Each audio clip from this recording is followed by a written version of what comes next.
السلام علیکم ناظرین، پریزاد ڈرامہ سیریل کی نیکسٹ ایپیسوڈ میں آپ دیکھیں گی پریزاد جسے اینی بہت ہی عزیز ہے اور اسی کے آپریشن کروانے کے لیے وہ مدد کرتا ہے شرجیل کا آبائی گھر وہ خریدنے کے لیے تیار ہے۔ رقم دینے کے بعد وہ اسی کی فائل اسی کو واپس لوٹا دیتا ہے اور یہ سب کچھ اینی کے علم میں بالکل نہیں ہوتا، مگر ناساز سے جب یہ معاملہ شیئر کیا تو وہ اسے کہنے لگا تم اب وہ پرانے والے مفلس لاچار پریزاد نہیں ہو، دنیا جھکتی ہے تمہارے سامنے۔ پریزاد تم اپنے ہی ہاتھوں اپنی محبت کسی اور کو سونپ رہے ہو، مت کرو تم ایسا۔ تب جا کر پریزاد کی آنکھیں کھلی، وہ شرجیل سے ملاقات کرتا ہے، وہ بھی اکیلے میں تم سے کوئی اور سودا کرنا چاہتا ہوں تو تم کیا کرو گے؟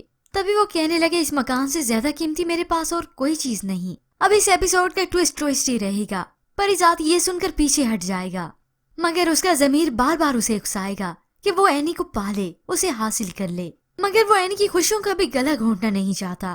اسے ایسے گمان ہونے لگا کہ اینی سب سے زیادہ شرجیل کے ساتھ ہی خوش ہے، اسی کے ساتھ فرینک ہے اور اسی سے محبت کرتی ہے، بھلا وہ مجھ جیسے انسان کا کیسے انتخاب کرے گی؟ اور یہی سوچ لے کر پریزاد کے قدم پیچھے ہوتے جائیں گے، حالانکہ وہ اینی سے بے پناہ محبت کرتا ہے۔